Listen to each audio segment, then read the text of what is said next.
centuries, the story of the Trojan War lived in the realm of myth, a tale of gods and heroes, sung by poets, told beside fires, etched into the imagination of the Greek world. Yet beneath the poetry lies history.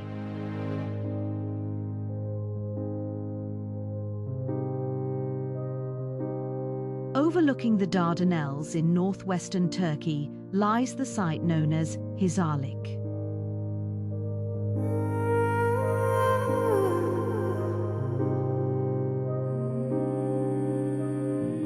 Here, archaeologists have uncovered the remains of a city that was destroyed and rebuilt over centuries. Among its layers lies a settlement dating to the late Bronze Age, scarred by fire, its walls toppled in violence.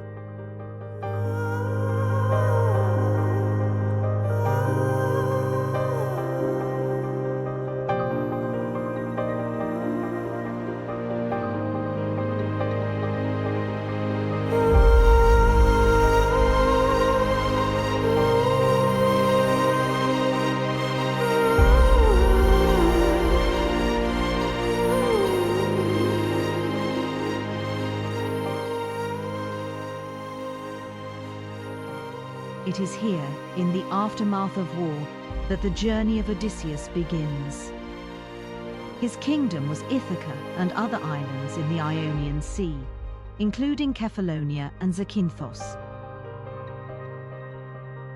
But his was not a swift return home. Instead, the voyage stretched across 10 long years, filled with trials, temptations, and terrors. A voyage that, whether taken as myth or distant memory, maps itself onto the coasts and islands of the Mediterranean.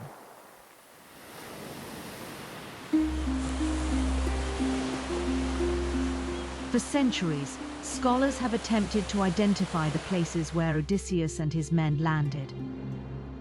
Some locations are easily identified, others less so. Indeed, some scholars question whether such a voyage ever took place, or was Homer simply using locations that were well known at the time. Long before Homer composed his epic, the Aegean Sea was a major highway that joined islands and even continents. Greece as a single nation did not exist at the time of Odysseus. Instead, the region we know as Greece today was divided up into island and city-states. Seamanship came naturally to the Greeks. This had to do with the landscape of their surroundings, the geographical position of Greece, its climate, and its endless coastline. The landscape is mountainous, and the farming area only comprises 1/5 of the entire nation. Hence, it can only offer a poor harvest. Thus, the sea was a way out. The endless coastline, which covers 92% of Greece's borders, forms closed inlets, natural harbours, deep bays, golden beaches, and hundreds of picturesque islands. It was natural that such beautiful surroundings would inspire the Greeks, and would also instill in them a love for the sea. The geographical position of Greece was an advantage because it was approximately in the middle of the ancient Mediterranean, between Asia and Italy, near Egypt and Libya to the south, and next to the other Balkan countries to the north. It was at the crossroads of the most ancient shipping lanes. The distances were not great, and for thousands of years, sailors navigated under clear skies, almost always in sight of land. It was the beginning of a maritime tradition that has lasted thousands of years.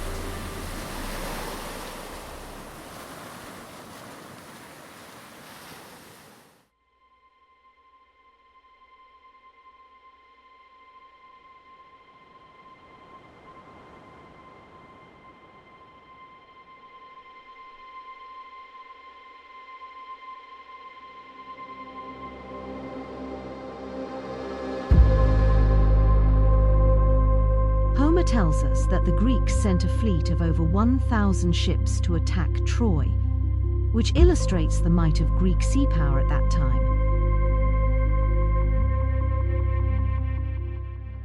We don't have a single perfect blueprint of a Bronze Age Greek ship. Instead, we can assemble the picture from fragments, art, archaeology, and the logic of seamanship.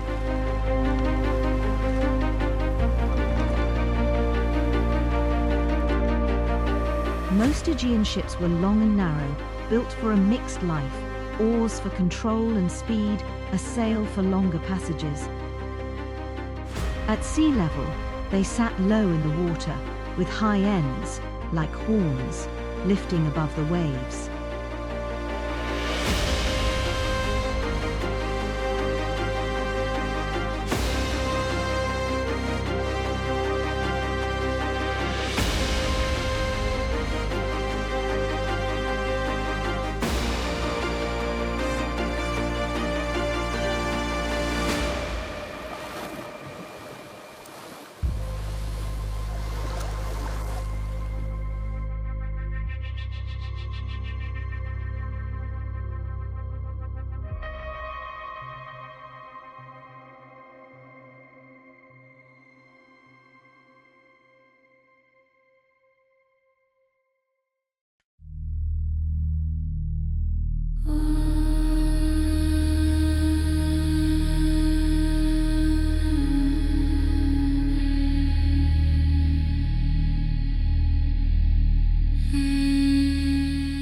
Aegean, wind can be generous until it isn't. Within minutes, a calm, smooth sea state can turn into a raging storm of fierce winds and big waves.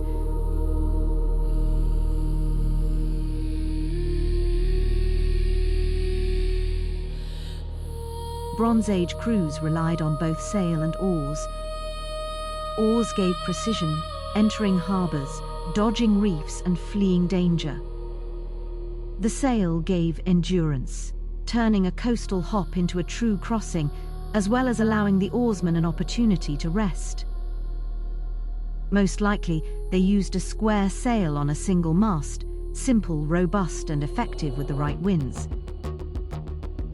But it demanded skill to refit quickly, to ride gusts, and to avoid being driven onto shore.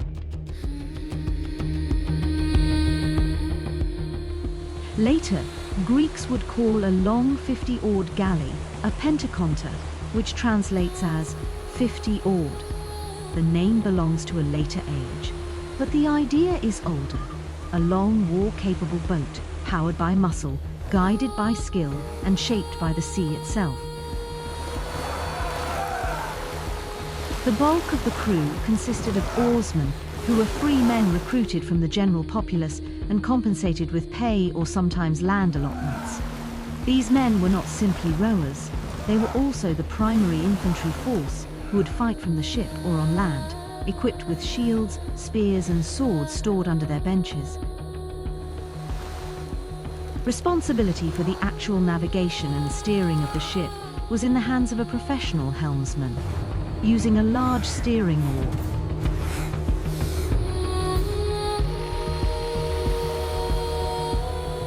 A ship like this was built around one obsession: speed and control. Long and narrow meant it sliced through choppy seas. The low freeboard kept it light, but those raised ends helped it ride over waves and keep the sea from swamping the boat. This was the technology that would carry Odysseus back to his beloved Penelope on Ithaca.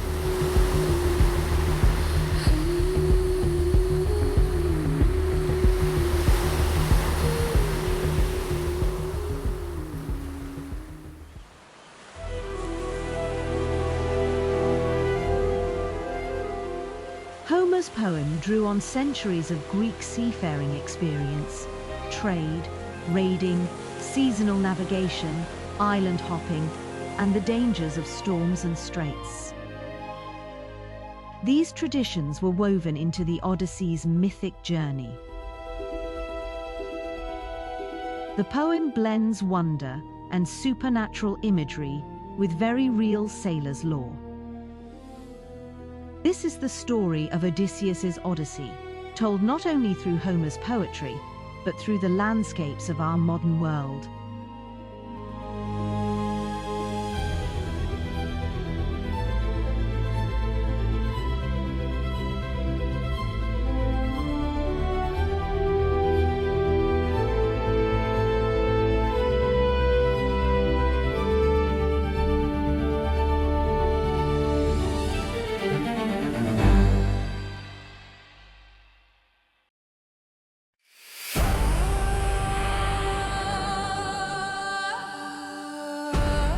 The war was over.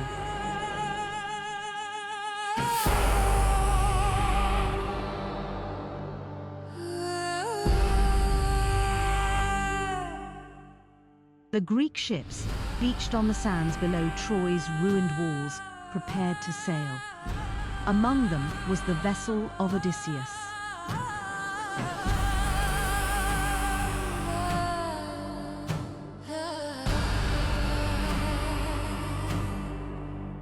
His home lay far to the west, across the Aegean Sea, among the Ionian islands of modern-day Greece.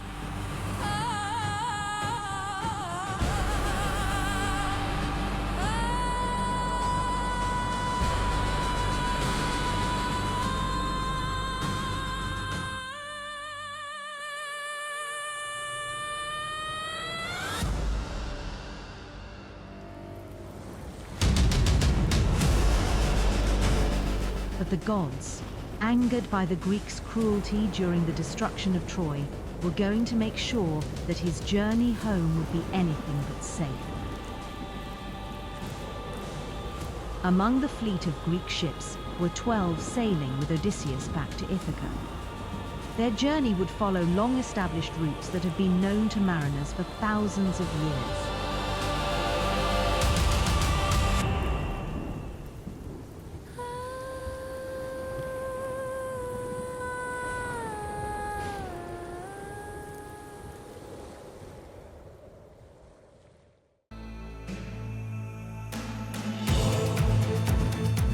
The first stage of their journey carried them along the Aegean coast towards Thrace.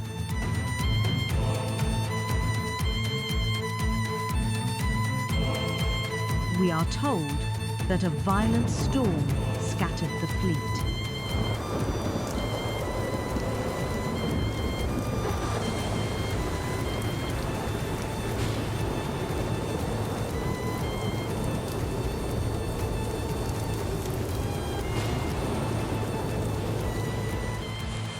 Odysseus and his men found themselves off the rugged coastline of Thrace, part of which today is the most eastern part of Greece, sharing a border with Bulgaria to the north and Turkey to the east.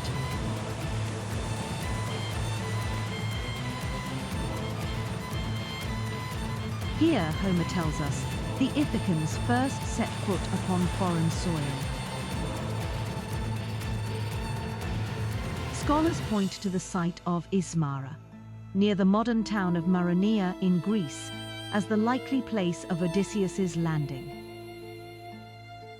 The land here is marked by wooded hills, fertile plains, and a broad view over the Aegean Sea. In the late Bronze Age, this land was occupied by the Cicones.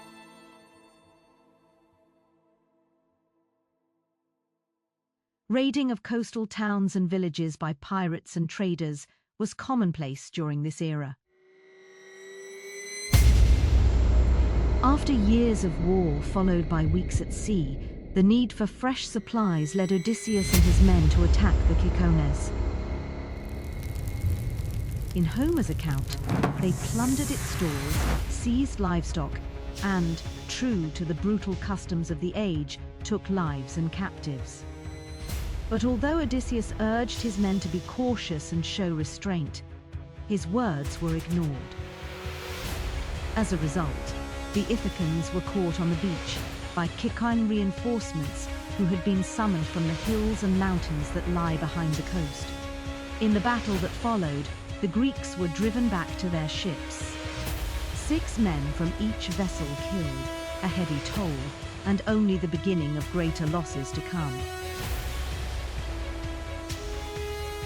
The episode illustrates a pattern that recurs throughout Odysseus's journey: the tension between prudence and recklessness, between leadership and disobedience.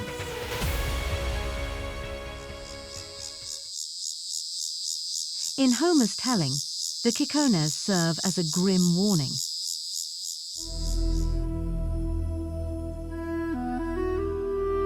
In historical terms, they anchor the Odyssey in a real landscape. Thrace was well known to the ancient Greeks, a frontier land, home to tribes both feared and respected. The ruins of Maronea still stand today, with remnants of city walls and a well-preserved theatre overlooking the sea.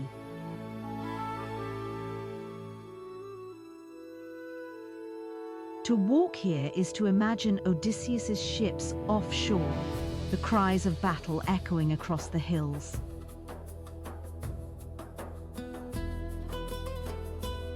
The Odyssey's geography may not be strictly literal, but many episodes mirror real sailing passages. Narrow straits, treacherous coastlines, and island-hopping routes that traders and raiders used. As we follow Odysseus, we step into both a mythological Mediterranean and the real one. Each island, each promontory, is both a stage for gods and monsters and a place still visible on modern maps.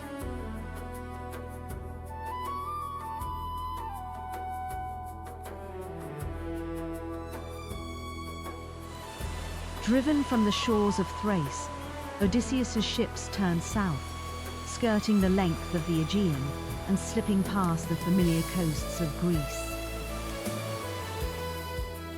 The town of Monemvasia is at the northern end of Cape Maleas, the southeastern tip of the Peloponnese. Parts of the town date back to the Byzantine era, but its towering sea walls were familiar to sailors in the Bronze Age. Odysseus was now near home. All he had to do was round the cape and sail past Kythera Island, and he would be in the Ionian Sea. But Cape Maleas can be treacherous. A violent storm blew Odysseus off course, carrying him south beyond the islands of the Aegean and into the wider Mediterranean. 10 years of adventure were to follow before he would finally set foot on Ithaca.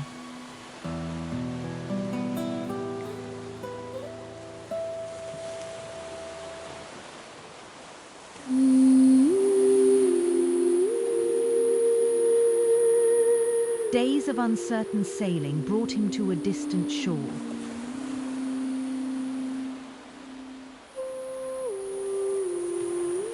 Here, Homer tells us, dwelt the lotus eaters. The lotus was no ordinary plant. Its blossoms, sweet and intoxicating, robbed men of their will to return home. Those who tasted it longed only to remain, forgetting family, duty, and the world beyond. Where, in our world, was this land of the lotus? Ancient and modern scholars alike have suggested the coast of North Africa. Many point to the island of Jerba, off the coast of Tunisia. Known today for its whitewashed villages and date palms, Jerba sits like a stepping stone in the southern Mediterranean. It is fertile, rich in vegetation, and long associated with myths of enchantment.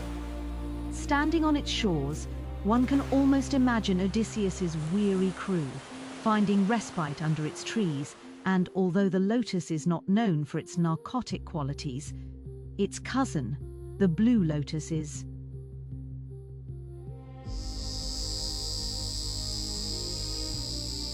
The symbolism is timeless. The danger, not of armed enemies, but of pleasures that dissolve ambition, sapping the strength to carry on. Odysseus acted decisively. He dragged dazed men back to the ships, tied them fast beneath the benches, and ordered the fleet onward. For him, the memory of Ithaca, his wife Penelope, his son Telemachus, was too strong to be forgotten.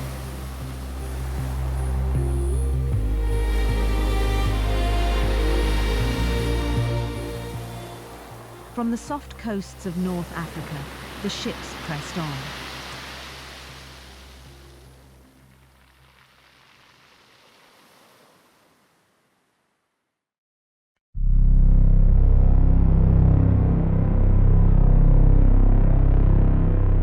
Soon the horizon revealed another land, green, rugged, with mountains rising above the sea. This was the land of the Cyclops. In Homer's tale, the Cyclops were no ordinary men. They were one-eyed giants who lived in caves. Among them was Polyphemus, son of Poseidon, the sea god. Most scholars place the encounter in Sicily, near Mount Etna. The volcano dominates the landscape, its slopes rich in pasture, its caverns carved by fire and water. The ancient Greeks imagined the Cyclops as the smiths of the gods, laboring beneath Etna's smoking peak. Even today, the caves that dot the Sicilian coast fuel the imagination, as if waiting for the return of Odysseus's ship. It was here that Odysseus blinded the Cyclops so that he and his men could escape after they had taken some of his food. As they slipped away, Polyphemus called upon his father, Poseidon, god of the sea, to avenge him. From that moment on, Odysseus's fate was sealed. The sea itself became his enemy. The legend lives on to this day. Mount Etna still smolders.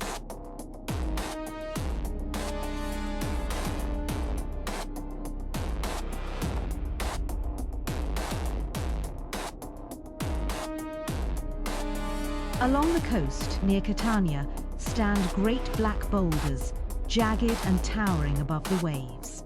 They are known as the Cyclopean Isles, said to be the stones hurled by Polyphemus in his rage. Myth and landscape are intertwined. The geology of Sicily provides a stage for one of the Odyssey's most enduring legends.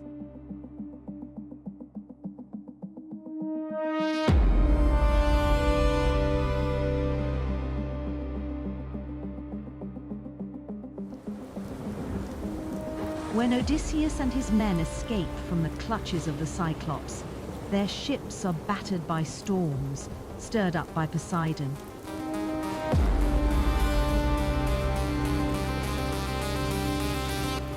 The Mediterranean is renowned for short, violent storms that seem to spring up from nowhere, catching out the unwary seafarer.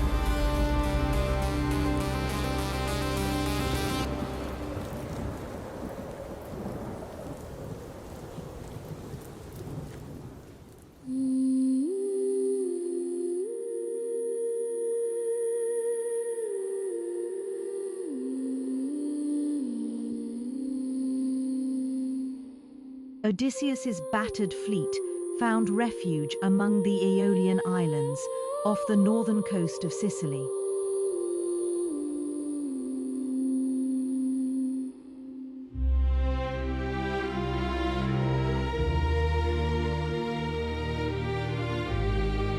These islands, Lipari, Vulcano, Stromboli and others, are volcanic, their jagged peaks rising sharply from the sea.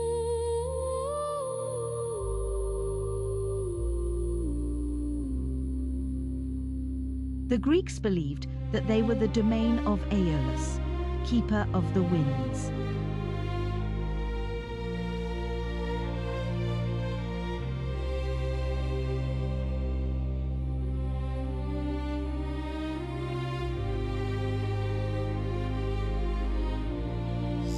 Homer tells us, Aeolus welcomed Odysseus warmly, entertained him for a month, and then sought to aid his journey.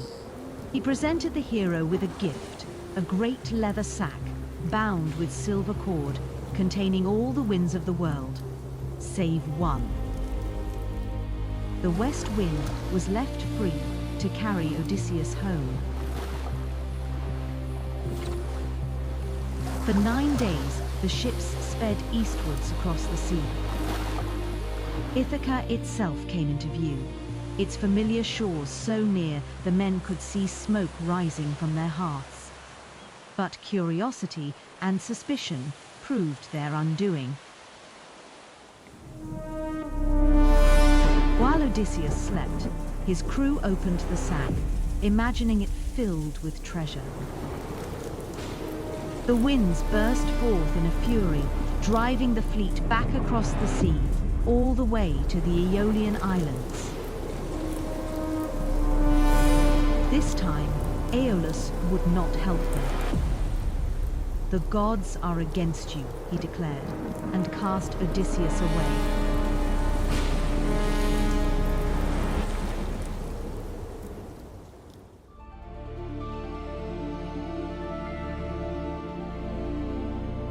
The Aeolian Islands still bear the marks of their myth. On Stromboli, the volcano erupts with fiery bursts visible for miles, like the breath of Aeolus himself. On Lipari, ancient quarries reveal obsidian once traded across the Mediterranean. The winds here are real too, powerful, changeable, capable of turning a voyage into disaster. For sailors then and now, this was a story based on the ever-changing natural world.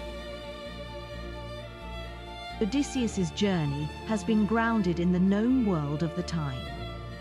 But other parts of the story remain harder to place. The line between myth and geography becomes ever more blurred.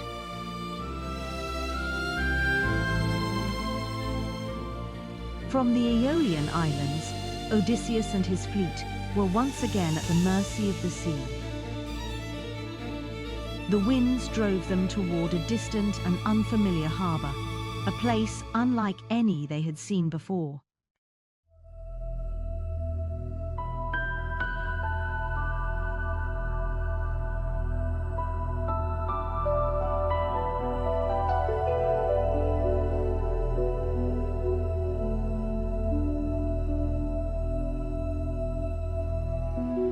Homer describes a narrow entrance, flanked by towering cliffs, leading into a bay so enclosed that it seemed more like a lake than the open sea. Here, they encounter the Laestrygonians, giants, fierce and merciless. They attack the ships, destroying all of them and killing their crews. All but one. For a cautious Odysseus had moored his ship just outside the harbour. With desperate speed, he cut his moorings and fled, the sole survivor with his single vessel. Where was this dreadful harbour? Scholars have suggested various sites. Some point to the rocky northern coast of Sicily. Another suggested location is the modern bay of Bonifacio in Corsica. It certainly fits Homer's description of a narrow entrance with high cliffs on either side, leading to a safe harbour. Or could the legend of the Laestrygonians be the result of ancient Greek mariners who had seen the giant sculptures of the Nuragic civilization on Sardinia's west coast?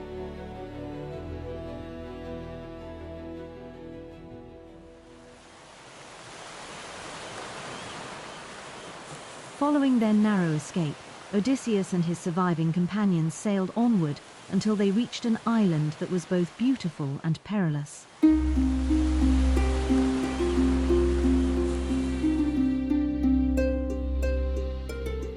This was Aeolus, the home of the enchantress Circe.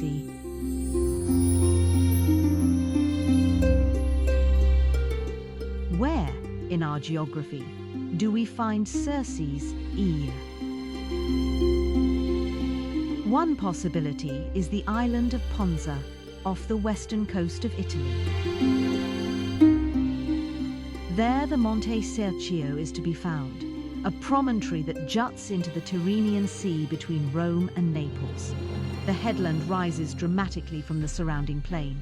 its cliffs crowned with forest, its shoreline rich in caves. To ancient sailors, it would have seemed an island, isolated and forbidding.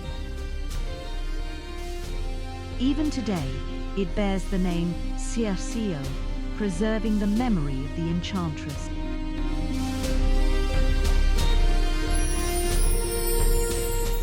For a full year, Odysseus remained on her island. But at last, stirred by the call of home, Odysseus demanded to depart. As he leaves Circe, she tells him he must visit the underworld if he is to find out if he will ever return to Ithaca.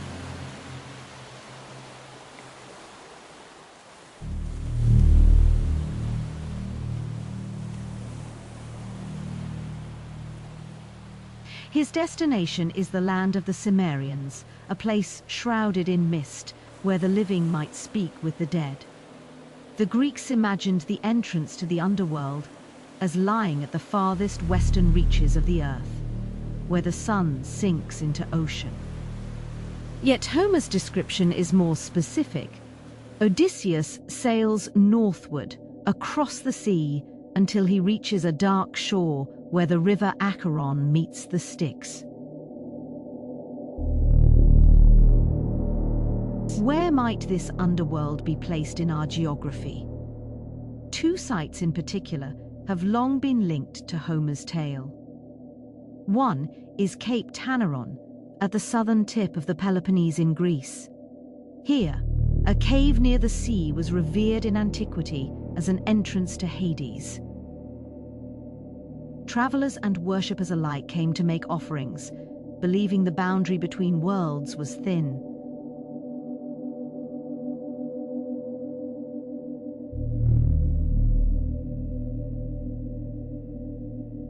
The other site lies near Naples at Lake Avernus.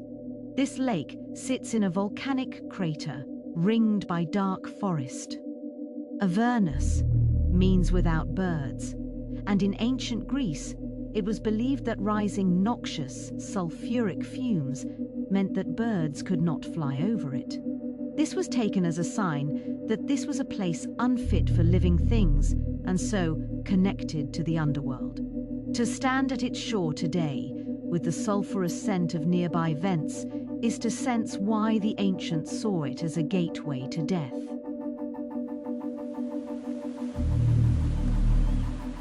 Armed with prophecy and knowledge of what lies ahead, Odysseus returns from the underworld to Aea, Circe's island. There, the sorceress offers further counsel. Ahead lie the sirens, whose song lures sailors to their doom, the Strait of Scylla and Charybdis, where death waits on either side, and the island of the sun god Helios, where the cattle must not be harmed. His journey home is shorter, and the dangers more dire. But Odysseus now knows what he must face.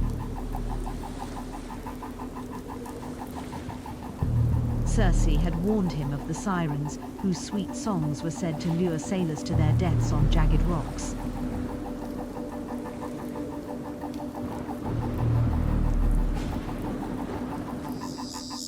But Homer's story may have some foundation in the real world. The Syrinus Rocks, today called Ligali, are a small group of islands off the Amalfi coast and would have been known to mariners at the time. There is also a group of rocks off the island of Capri called the Phaeacians Rocks. These stacks are also believed to have been the home of the siren. Odysseus, on Circe's advice, makes wax earplugs for his men, but orders them to tie him to the mast so that he can hear the siren's song, with strict orders not to release him, no matter how he begs.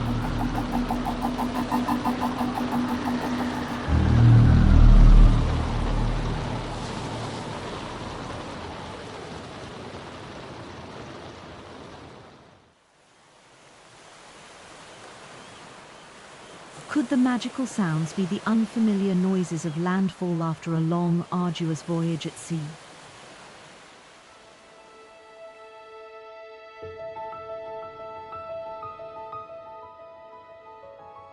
To sail these waters, with cliffs rising sharply from the sea and the surf breaking on hidden reefs, is to understand why such a myth arose. Even now, the coast of Amalfi seems touched by enchantment, its beauty tinged with peril. Beyond the sirens lay an even more treacherous passage.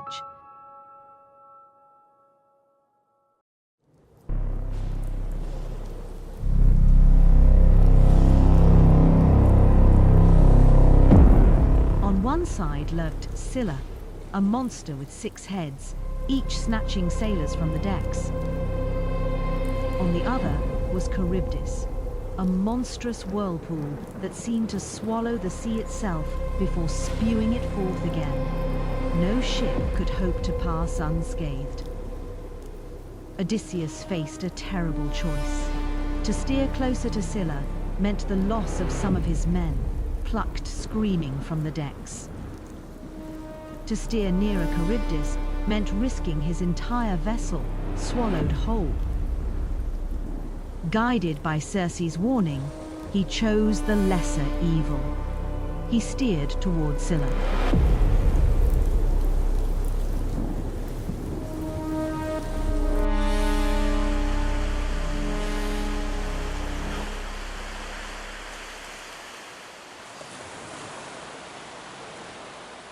Scholars place Scylla and Charybdis at the Strait of Messina, between Sicily and the toe of Italy's boot. Here, the waters are narrow, funneled between steep coasts. Powerful currents swirl, forming eddies. Whirlpools sometimes churn. Although the changing seabed means they are not as dangerous as they once were, sailors today know the challenge of this crossing, where tides and winds conspire to trap the unwary.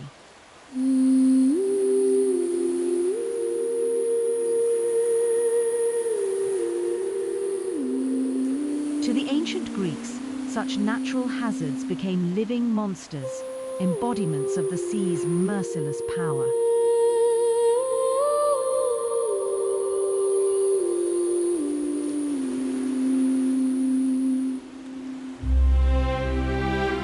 Having passed the strait, Odysseus and his weary crew reached an island bathed in sunlight. This was Thrace, the pasture land of Helios, the sun god.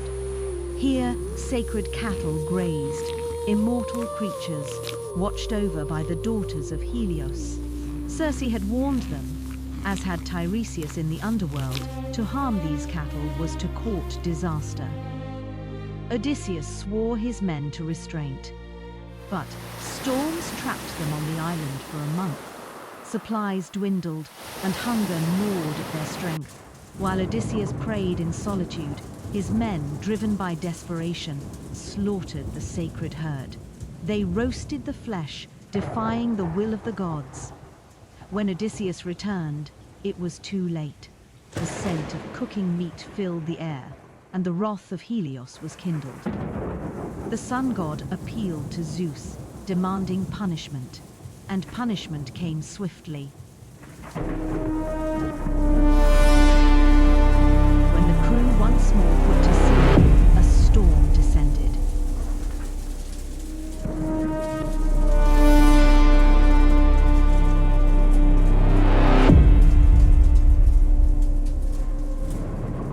Thunder split the sky. Lightning shattered the mast, and the ship was torn apart. Every man was drowned, save Odysseus alone. Clinging to the wreckage, he was borne across the waves, helpless, toward his next trial.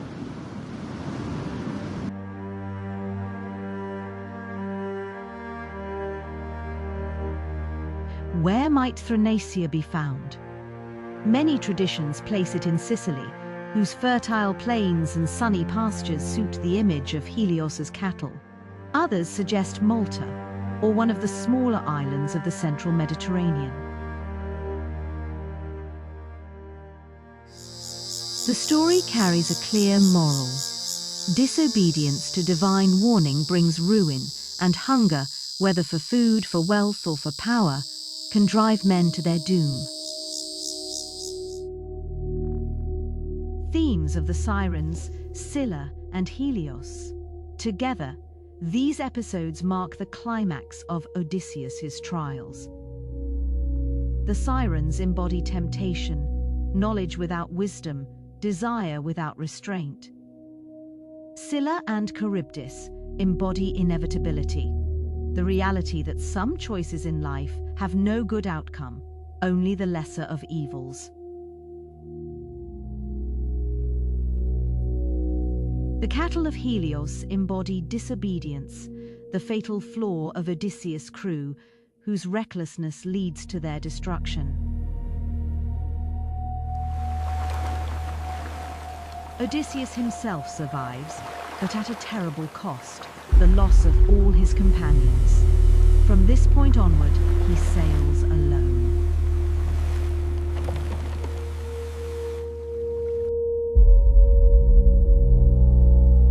The journey through southern Italy and Sicily reveals how Homer wove real geography into myth. The Siren Islands off Capri,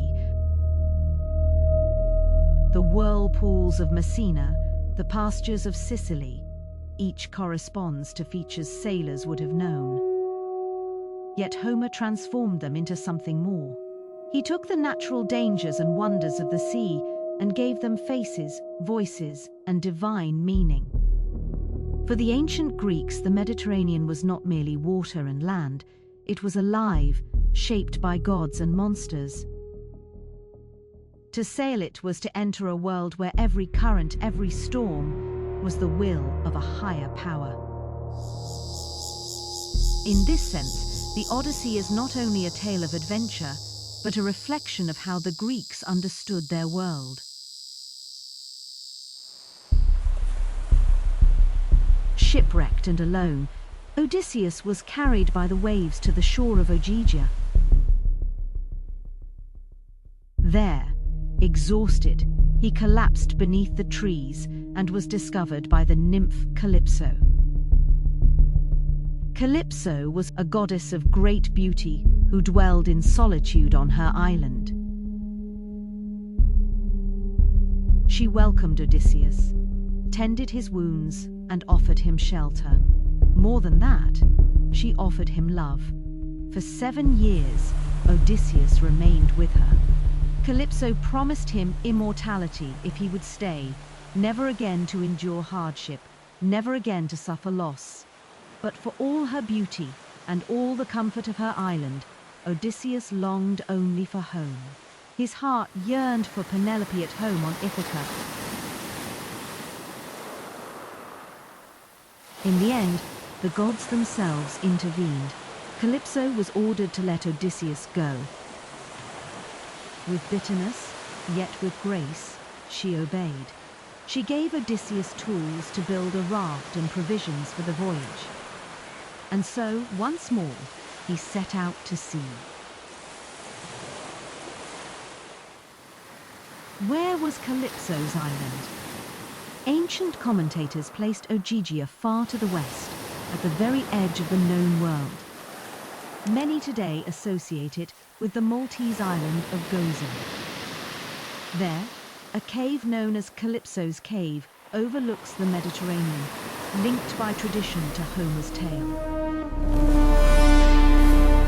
Odysseus's raft did not carry him far before Poseidon, still wrathful, struck again. The sea god unleashed storms that shattered the fragile vessel, casting Odysseus once more into the deep. Yet fate was not finished with him.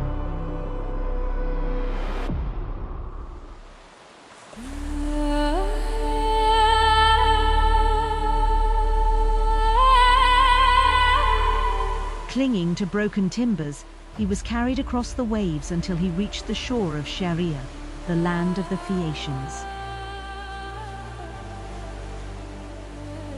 Here, at last, his fortunes turned. The Phaeacians were a seafaring people, famed for their fast ships. On the beach, Odysseus collapsed, weary beyond measure.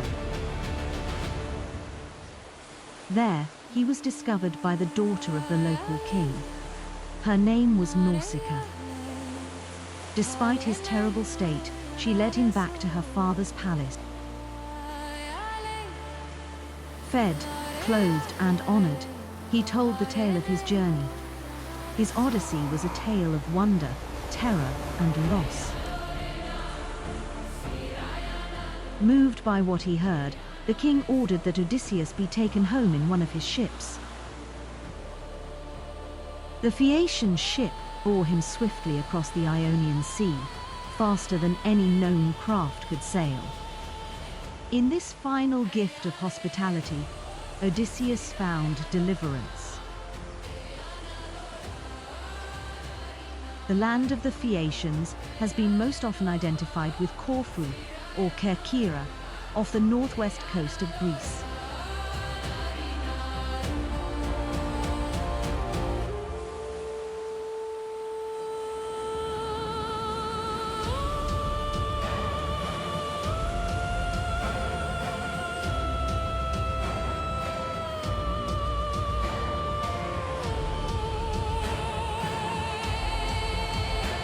The island, lush and green, lies on the very route by which Odysseus would return to Ithaca. Its harbours and hills seem fitting for a people who embodied seafaring skill and generosity.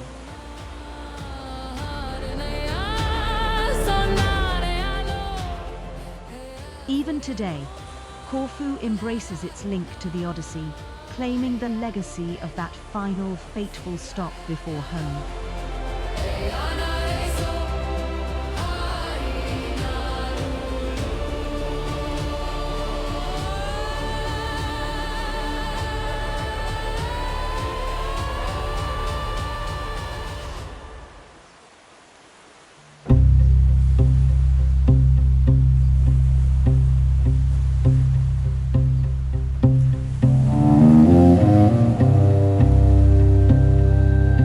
Odysseus had been away from Ithaca for 20 years, 10 years at war followed by another 10 years on his journey home.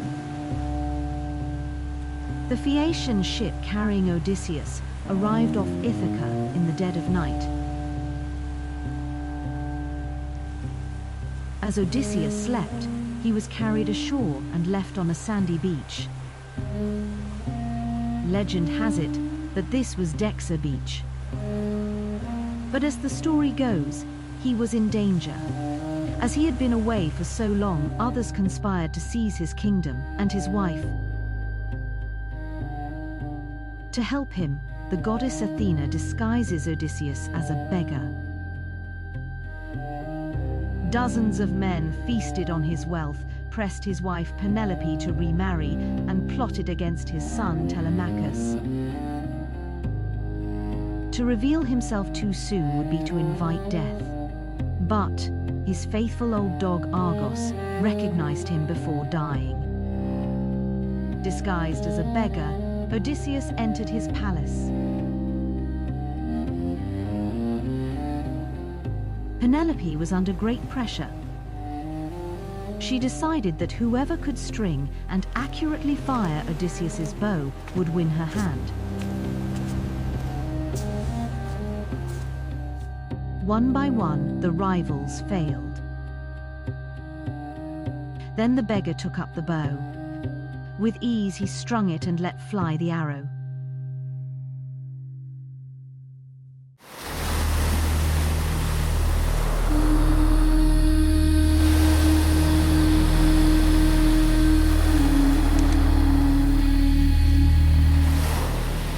The Odyssey, which began with the fall of Troy on the shores of northwestern Turkey, ends here on Ithaca.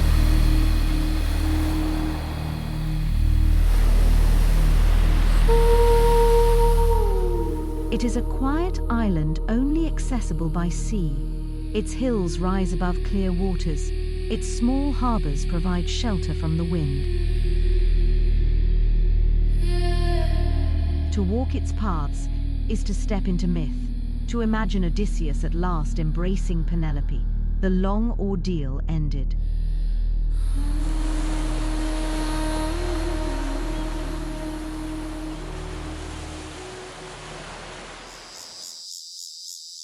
The final chapters of the Odyssey embody both endurance and restoration. Calypso offered immortality, yet Odysseus chose mortality and home. The Phaeacians offered safe passage, proving that hospitality, the sacred bond between guest and host, was not lost in the world. And in Ithaca, the trials of disguise, patience, and justice brought the story full circle. Odysseus is no flawless hero. He is cunning, proud, often reckless, but he is also steadfast, unwilling to abandon the longing for home. It is that longing, nostos as the Greeks called it, that lies at the heart of the Odyssey. Odysseus was now home, his journey over. The story of Odysseus's journey has traveled down through the millennia. It has inspired poets and playwrights, artists and adventurers. It has shaped our language. Words like Odyssey itself now mean any long and eventful journey, not just to distant shores, but facing a series of life's challenges.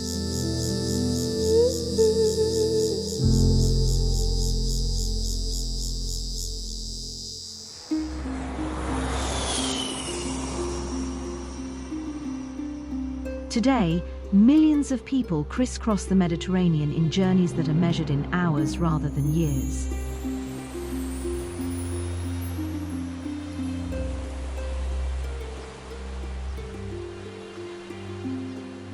For the many tourists who arrive in the Greek islands, it is an opportunity to relax in beautiful surroundings.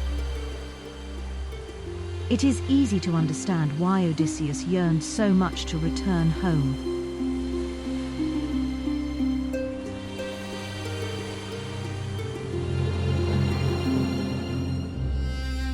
For some visitors, there is the opportunity to explore thousands of years of history.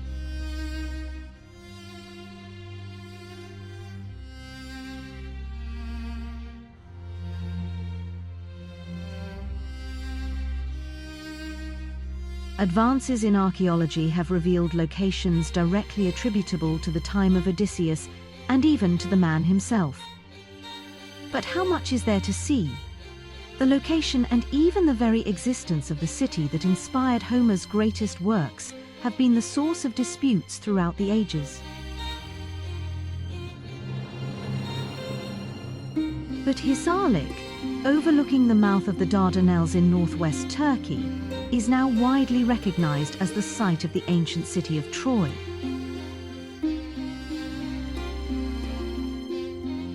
Ruins were first uncovered by German businessman and enthusiastic archaeologist Heinrich Schliemann in 1869.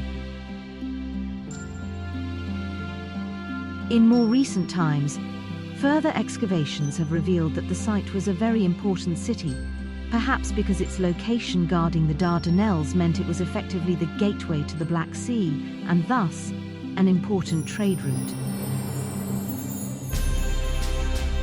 There is also evidence that at least part of the city was destroyed by fire and violence sometime during the Late Bronze Age, the period in which Homer's Odyssey is set. For anyone planning to follow in the footsteps of Odysseus, this is where the journey begins.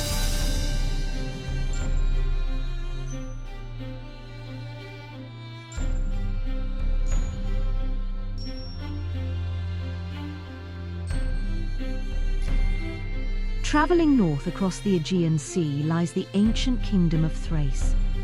Today, it shares its borders with Bulgaria, Turkey, and Greece. It is a mountainous region rich in forests and dramatic gorges.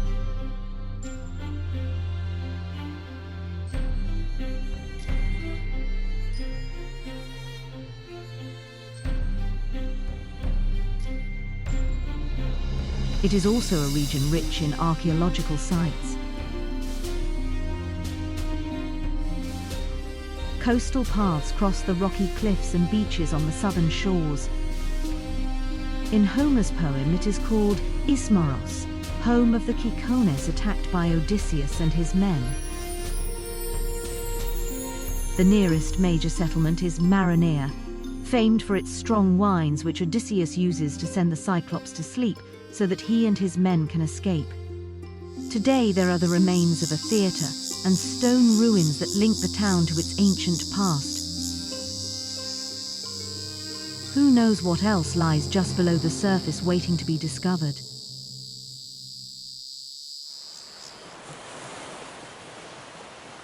But it is back on Ithaca that you will find the strongest evidence of Odysseus's existence.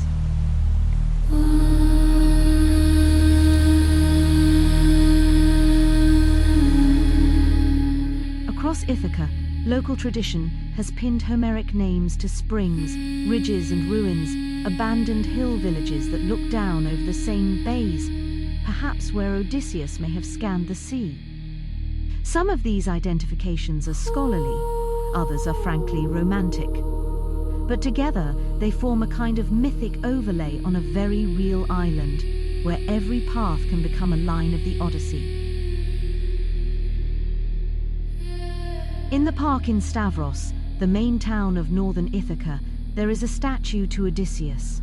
The inscription means, "Prayer to Odysseus." It comes from a dedicatory inscription found on fragments during archaeological investigations. The fragments dated from between the 2nd and 1st centuries BC and is considered one of the most important findings in Ithaca, as it demonstrates that Odysseus was worshipped as a god for many years. There are locations that have associations with Homer's epic story. For example, Phryges, on the northeast of the island, is thought by some scholars to be the ancient port of Rheithron.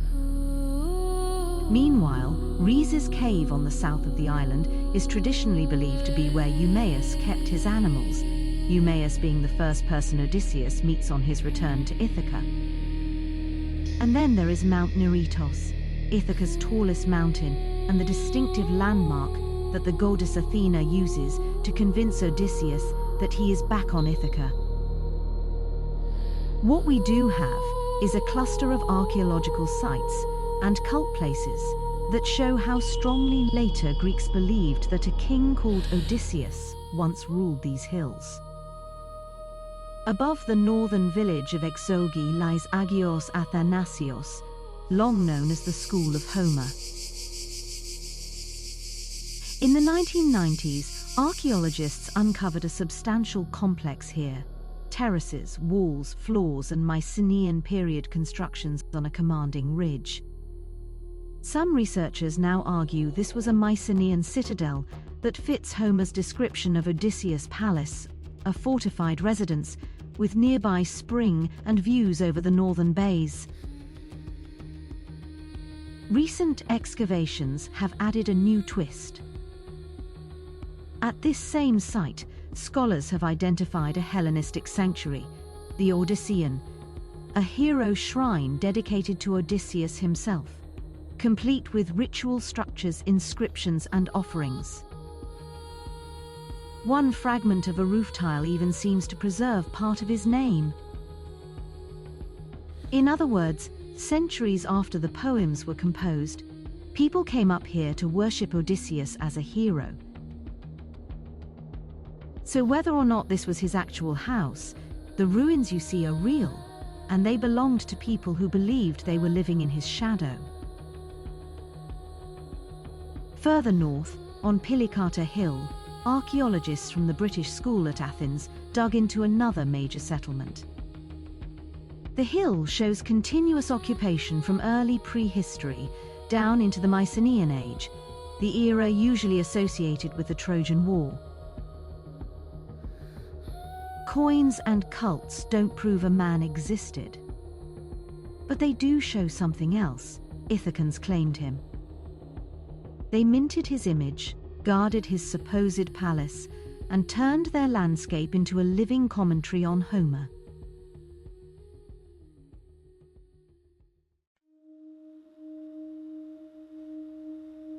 Today, life on Ithaca moves at a slightly slower pace than its sisters, Kefalonia and Zakynthos. Indeed, of the larger Ionian islands, Ithaca is the only one without an airport. Instead, it maintains its connection to the outside world via the sea. A regular ferry service runs from Sami on Kefalonia to Vati, Ithaca's capital. On arriving in Vati, you learn very quickly that this is Odysseus's island. A large statue to him stands in a square facing the sea. Nearby there is also a statue of Homer. The island is rich in small coves and bays with crystal clear water. Most can only be accessed by boat or on foot, which just adds to the sense of ancient mystery. Take Chione on Ithaca's northeast coast as an example. Chione lies tucked into the shoreline like a secret kept for sailors. A harbour that doesn't announce itself, only receives you, quietly, safely, like the last pages of a long voyage. Chione is built around the simplest idea in island life: shelter. The bay curves like a cupped hand, and the village wraps the shoreline in a neat ribbon. In the Odyssey, the world is full of hazards, weather, distance, strangers and pride. But the longing that drives the journey is simple: landfall and home. Chione isn't home in the literal sense of the epic. Homer doesn't mention it, but it carries the same feeling.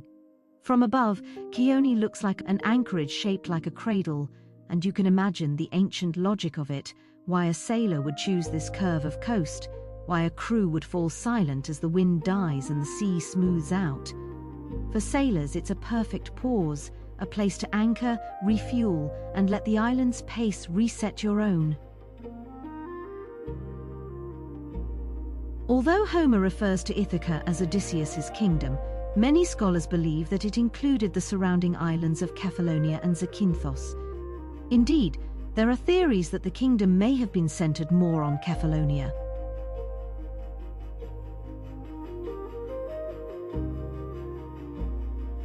Not far from the harbour at Sami, you will find the Melisani cave. Known locally as the Cave of the Nymph, it looks quite modest from the outside. But as you descend, it reveals a part geological marvel, part natural theatre. The lake is fresh water, fed by subterranean flows that pass through the island's limestone. For thousands of years, slightly acidic rainwater percolated down through cracks in the rock, widening them, hollowing chambers, shaping this cave in slow motion. At some point, the ceiling collapsed, not enough to destroy the cave, but just enough to invite the sun. When sunlight hits the opening overhead, especially around midday, the lake transforms. A bright column of light slides across the water, and the whole cave seems to illuminate from within. In the ancient imagination, caves like this weren't empty spaces. They were thresholds to places where the ordinary human world met with the world of gods.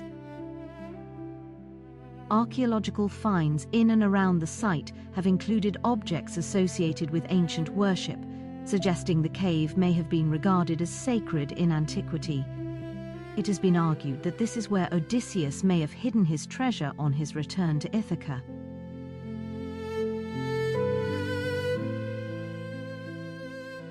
In Homer's Odyssey, Odysseus doesn't rule only one island, he rules a network. The poem names Sami among the islands of his realm, alongside Ithaca and Zakynthos. However the geography lines up in detail, Kefalonia sits squarely inside that Odyssean seascape, so when you stand above Assos, sea on every side, it's easy to imagine the logic of an island kingdom. Harbours like this are your gateways, your shelters, your last refuge in bad weather, and your first sight of home.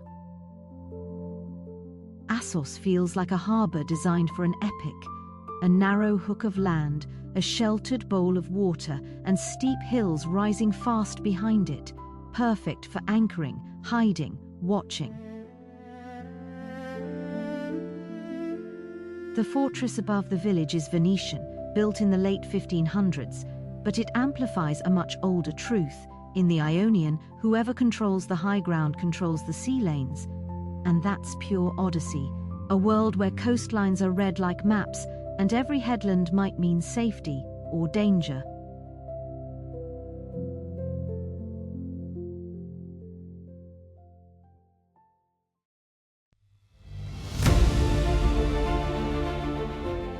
The Ionian islands sit close enough to feel like neighbors, yet the sea between them can still decide your fate. And that is exactly the geography of Homer's Odyssey. Short crossings, sudden storms, hidden coves, and the constant question of where home waters end and danger begins. In the poem, Zakynthos isn't a random stop on Odysseus's wanderings. It belongs to the world he's trying to get back to. Today, Zakynthos, or Zante, is a popular holiday destination, famous for its turquoise waters, dramatic cliffs and sandy beaches, as well as a vibrant nightlife. The Ionian Islands may be tiny dots on the map, but in the Odyssey, they represent something much bigger, because these islands aren't just scenery, they're home coordinates. Ithaca and its neighbors, named in the poem, mark the world Odysseus belongs to, the network of sea lanes, alliances and rivalries that keeps turning even while he's gone. And that's what makes them powerful for storytelling. The Ionian is small enough to feel knowable, short crossings, familiar headlands, harbors you can recognize. It teaches you how the ancient sea works, where you can land, where you can hide a ship, where you can watch the horizon before you commit. But once the poem leaves these home waters, the same logic scales up. The map widens, from local island politics to the open-ended, half-real, half-mythic Mediterranean, foreign coasts, strange islands, storms that reroute destiny, and places that feel like the edge of the world.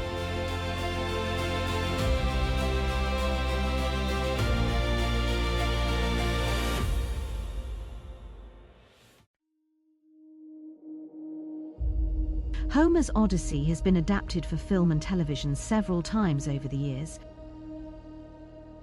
Bringing the poem to life on the screen presents several challenges, not least how to visualize the mythical passages. It's what makes directors go hunting for real coastlines that feel ancient, places with the right light, the right sea color, and landscapes that can pass for a Bronze Age world. In the latest version of the Odyssey, director Christopher Nolan brings Homer's tale to life, using real coastlines, real ruins, and real weather. The production traveled across multiple countries to make the journey feel physically hard, geographically varied, and crucially believable. The production began in Morocco using the fortified earth-toned architecture around Ayit Ben Haddou to represent Troy. Built as a fortified settlement on the caravan route linking Saharan trade with Marrakesh, it is a location filmmakers often choose when they want ancient scale without modern clutter. The origins of the village date back to the 11th century, although most of the earthen structures we see today were either rebuilt or built during the 17th century. So, although it is almost 2,000 years younger than the city of Troy destroyed by the Greeks, the dense, historic-looking structures can be read as a Bronze Age cityscape on camera. Moving on to Greece, the production visited several locations in the Messenia region of the Peloponnese, in the southwestern part of the mainland. It is a captivating area of unspoilt landscapes and rich history that dates back to the time of Odysseus. Voidokilia Beach was one of several pristine beaches used as a location. Voidokilia is extraordinary in that it is an almost perfect shape of the symbol omega, the last letter of the Greek alphabet. Above the beach is Nestor's Cave. This is one of several sites in the area that have revealed Bronze Age archaeology. The cave provides the location for Odysseus's terrifying encounter with the Cyclops. While the production was in Messenia, scenes were filmed at Methone Castle.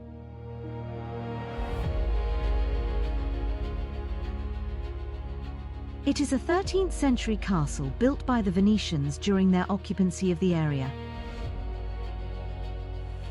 The castle's most cinematic feature is its relationship with the sea.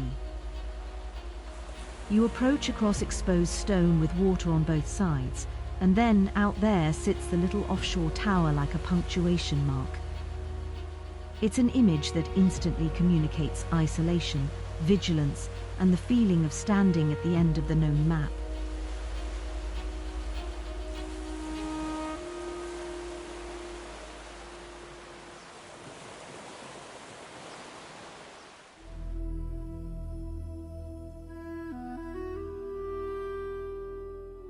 Another key location in the Peloponnese was the ancient fortress at Acra Corinth.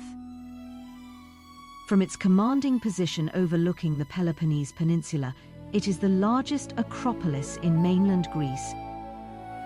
Its dramatic mountaintop setting providing a grand, authentic backdrop for the epic.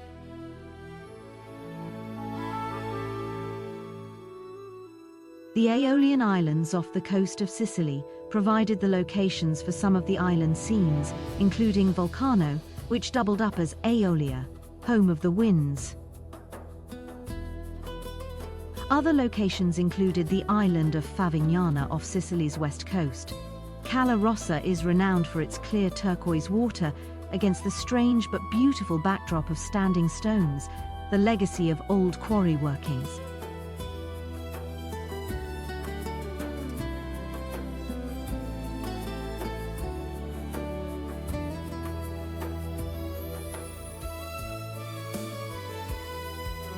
For the colder, harsher end of the Odyssey's emotional palette, the production went to Scotland, including Findlater Castle in Moray and nearby coastal locations. The ruined clifftop fortress gives an instant sense of isolation, danger, and the feeling that you've sailed beyond the edges of the map. This sense is reinforced by the dense forest at Culbin, which extends all the way down to the shoreline.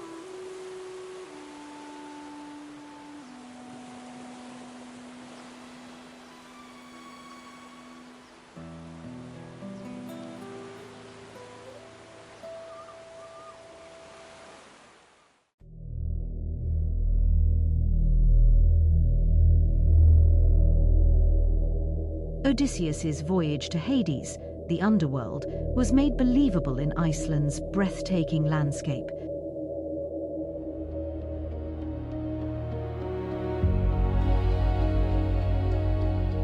The contrast with warm, bright Greece could not be more stark.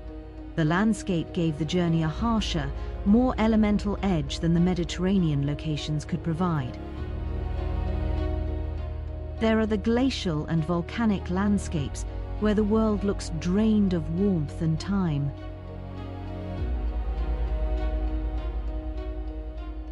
The vastness and drama of the landscape provide a fitting backdrop for a key turning point in Odysseus's journey. Not just in his physical journey, but in how he conducts himself as a man from now on.